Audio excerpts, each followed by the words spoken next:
Hey, what's up? This is Chosen, and this video is going to be going over all of the new champions in 1.13. We're going to be talking about which ones were rebalanced and which ones are new to the game, and kind of going over them and letting them know if they are buffed significantly or if they are good or bad and all of that. So let's get into it. Alrighty, so I'm gonna do another separate video where I go over the battle pass and all the sorts of other stuff in the game, but I wanted to do a separate video and not have like one 1 hour long video where I talk about everything. So in this one I'm just gonna be pointing out the champions, grading them, and giving my thoughts on them. So first let's just start with the rares, and we're gonna go to the undead hordes, and we've got right here Frozen Banshee. Okay, A1, attack an enemy 2 times, each hit with an 80% chance of placing a 5% poison debuff for 2 turns if the target is under poison sensitivity. Remember, poison sensitivity is one of those new debuffs being introduced to the game, and I expect it to be pretty impactful, especially in a clan boss scenario. Now, Frozen Banshee is the much better version of the two. I will get into Gravechill Killer next, but let's go over this whole kit first. Attack 1 enemy. Fill the turn meters of all allies by 2% for each debuff on the target. So if you're in a clan boss scenario where you've got 10 debuffs on the clan boss, this is going to be a 20% full ally turn meter fill on a 3-turn cooldown. So not godly really, but pretty decent for a rare. Then we've got attack 1 enemy with a 10% chance of placing a 25% poison sensitivity for 2 turns. The chance increases by 10% for each debuff on the target. Again, you can get this pretty close to 100% based on being in a scenario with a bunch of debuffs on the target. So, yeah, an A1 that places poisons, and she places poison sensitivity, and she fills turn meter with 100 base speed and ally accuracy in all battles. She's actually a pretty damn good rare, especially in terms of the clan boss, which is the most important area of the game, arguably. All right, and then her, counterpart, sister, whatever here, Gravechill Killer, I don't think is near as good, but an A1 with a 40% chance of placing a 5% poison for 1 turn. Pretty solid for a rare when you can place a 5% poison on your A1. And then attack 1 enemy with a 75% chance of placing a 30% decreased defense debuff for 2 turns. Has a 75% chance of placing a 60% decreased defense debuff instead if the target is under a poison debuff. We can get this to a 3-turn cooldown, so and booked up it's going to be 100% of the big version of decreased defense, so pretty solid. The A3 is going to be attack 1 enemy 2 times. Each hit places a 2.5% poison debuff for 2 turns. Places a 5% poison debuff instead if the target's under poison sensitivity. So we can see these rares are kind of introducing that mechanic to the game, the poison sensitivity and kind of synergizing with each other. Them both being magic affinity is a little bit interesting.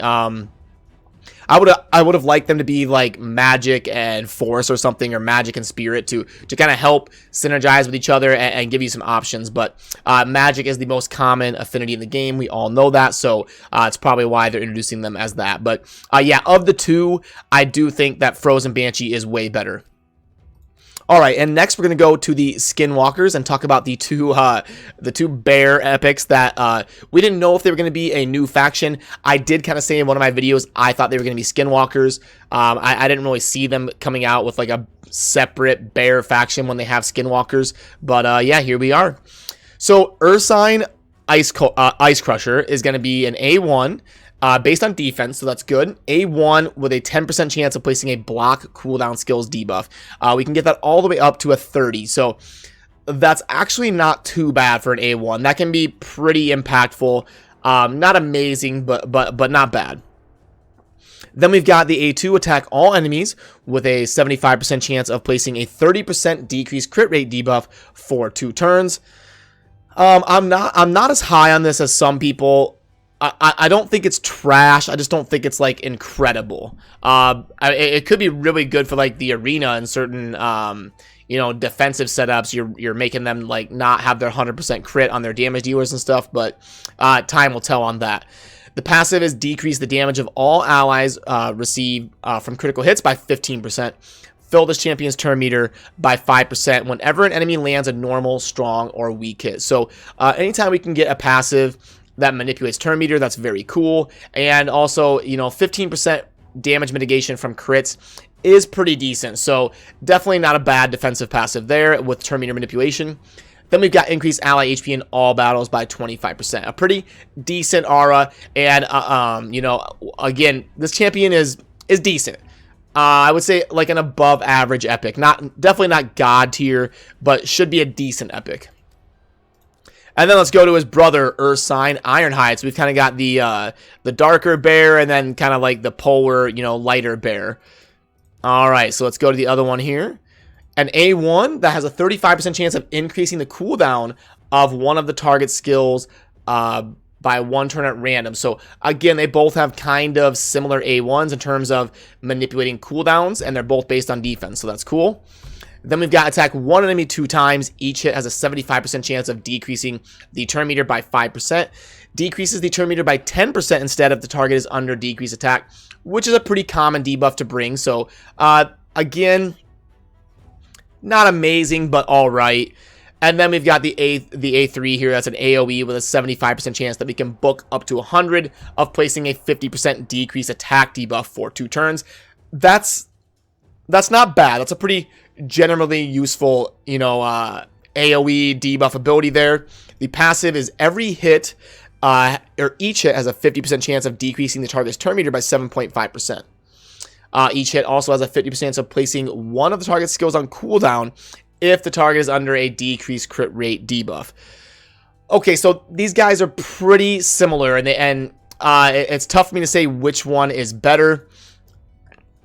They're both based on defense and have decent utility, but not amazing. They're both kind of like slightly above average epics if I had to kind of grade them off the top of my head here. And then we've got the new Bannerlord epic Stag Knight. 107 base speed. Just a little spoiler, I think this is by far the best of the champions I've gone over so far in this video. And A1 attacks one enemy 2 times. Each hit has a 30% chance of placing a 30% decreased speed debuff for 2 turns. Again, this is okay, not super amazing, but you'll see why I think he's good. The A2 is an AoE on a 3-turn cooldown with a 70% chance that we can book up to, 95? 95% chance of placing a 60% decreased defense debuff and a 50% decreased attack debuff for 2 turns. That's one of the better AoE attacking ability debuffers in the game. Obviously, Dracomorph has the AoE Baleful Eye that does the big version of decreased defense and the big version of weaken. But this one actually attacks all enemies and lowers their defense and their attack. So for like your newer to mid-game players, this will be a very valuable champion to have leveled up. And then the passive is actually pretty cool, and it's kind of a type of mechanic we haven't really seen. Place a 50% increased accuracy buff on an ally for 1 turn each time the ally has a debuff resisted by the enemy. So this is a pretty cool ability to have in a passive. I like the game design here. So when you have an ally fail to place a debuff on an opponent, they're going to get a 50% increased attack buff. So basically, they're not going to miss twice in a row. Because, you know, in the end game, this is like 100 accuracy buff. So they're going to be up at, you know, 320, 350, 300 accuracy. And they're definitely going to hit their next debuff probably. So I think with the 107 base speed and kind of the general AoE debuffing utility here, Stag Knight is the best I've gone over so far, and a pretty decent champion. I would say the best out of the 3 epics I've gone over. Maybe not godly, but a pretty damn good epic. And what are we up to now? We are up to the legendary in the Night Revenant, Warlim Frost King. Now, first of all, Raid, I will give this to them. They do a very good job with the artwork. Like, this champion looks amazing. I understand, I've never played World of Warcraft in my life, but he's supposed to be based off of, like, the Lich King or something from World of Warcraft, is what people are telling me. He's kind of themed after, but I wouldn't know any better if he was. Yeah, that's a little bit more than you care to know about my life story. But anyway, the aesthetics are absolutely incredible. Really fits the Night Revenant ice theme and looks incredible. The weapon is amazing here as well. So we've got a base speed of 100.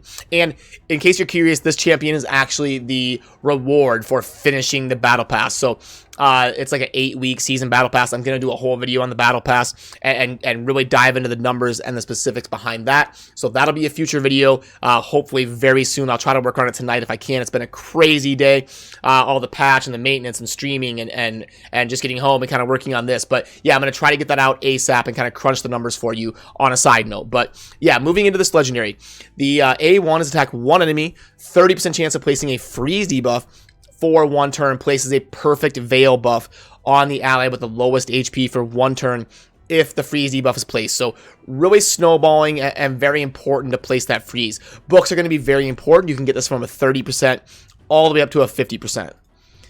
Then we've got an AoE A2 on a 3-turn cooldown with a 70% chance of placing a 30% decreased crit damage debuff for 2 turns.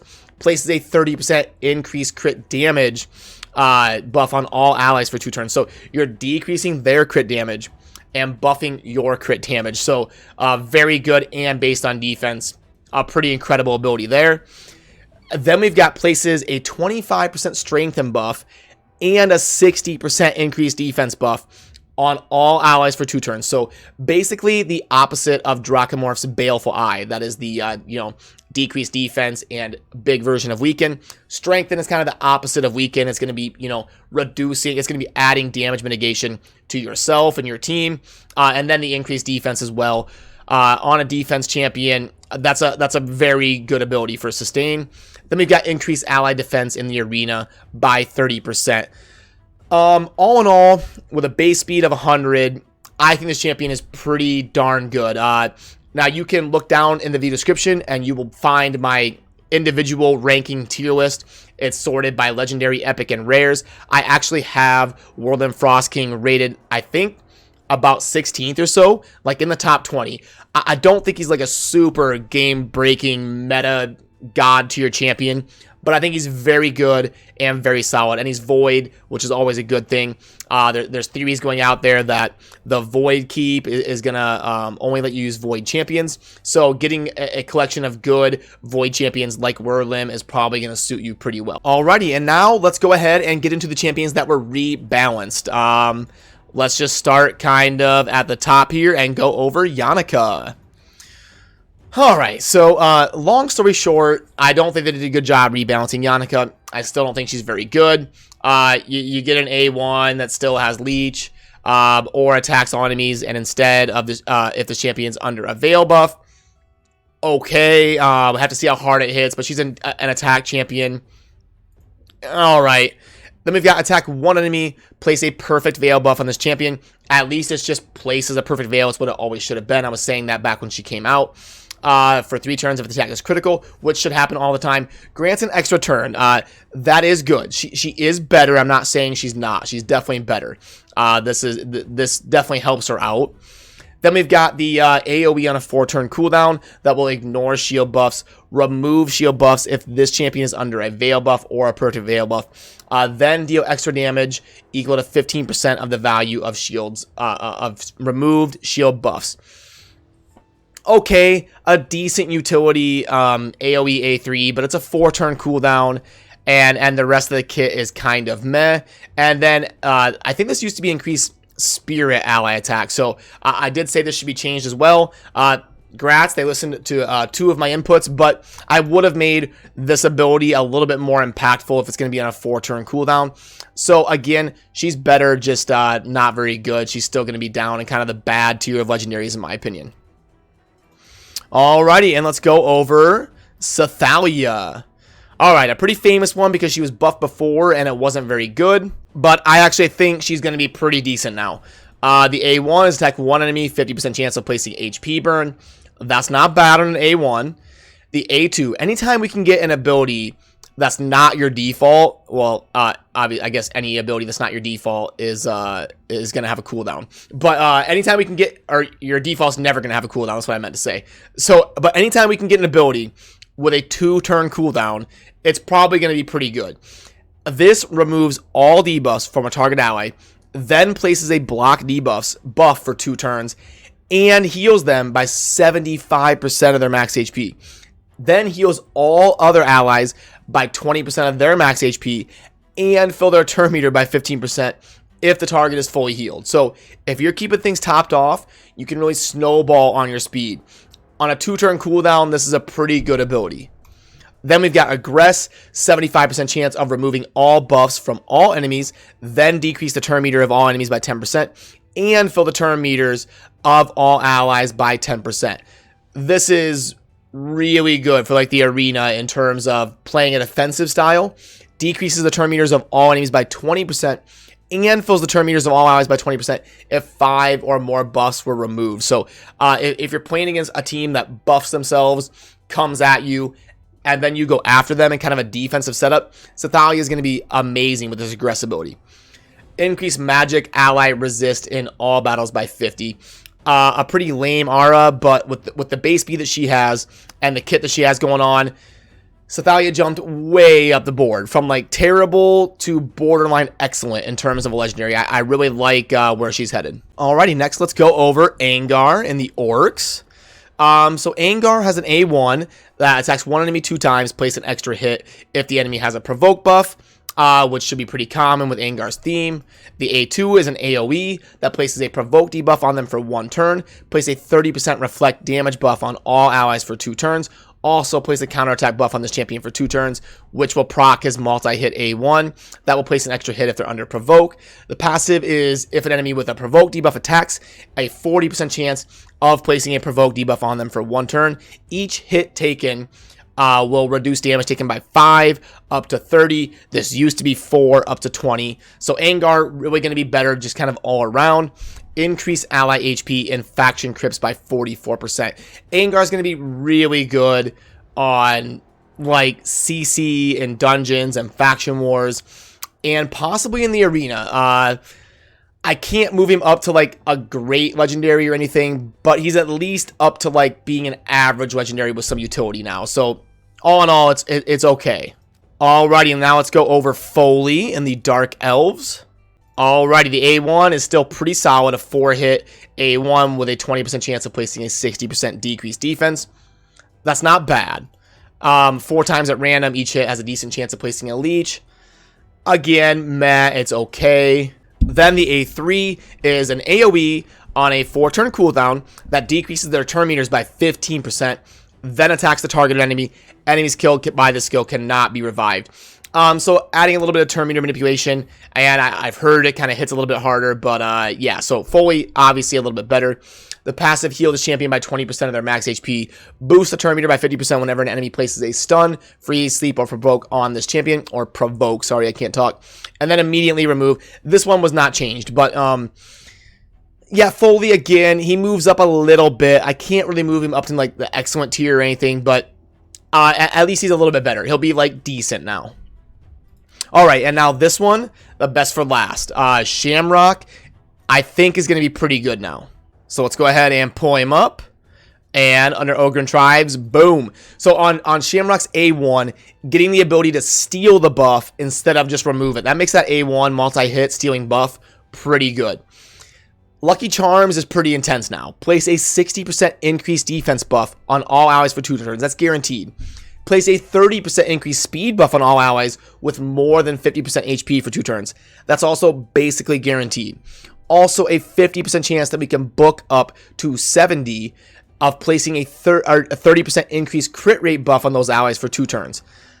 This could be really good for like the clan boss. That crit rate adds up over the course of a 10-minute battle.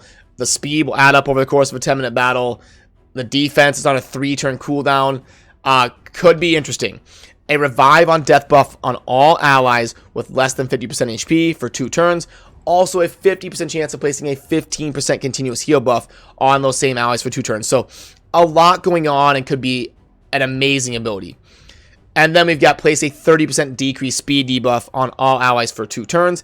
Decrease the turn meter of all enemies by 15%. Fill the turn meter of all allies by 15% if any enemy turn meter is below 50%. And then increase ally accuracy in all battles by 70 with a base speed of 111. Shamrock went flying way up the board, even higher than Sifalla on my tier list. I think Shamrock has the ability to be possibly really good now. Alright, so that kind of does it for this video, going over the new champions and the rebalanced champions and kind of giving you my first overall reaction on them. Definitely let me know what you think down in the comments. I always enjoy hearing your input, and I will start working on more content about 1.13, diving into the battle pass and all that good stuff, the maintenance breaks and all the craziness. So yeah, as always, thank you for watching. Have a good rest of your day. Peace.